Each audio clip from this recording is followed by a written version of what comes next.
అరగంట సరిపోవంత ముద్దాటలో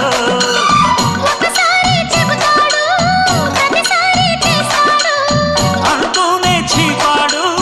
అందంతో రాపాడు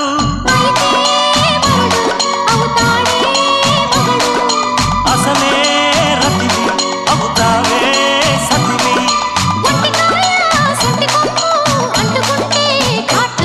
ఘుంఘుమాయించు కొంచెం లవ్లగాయించు లంచం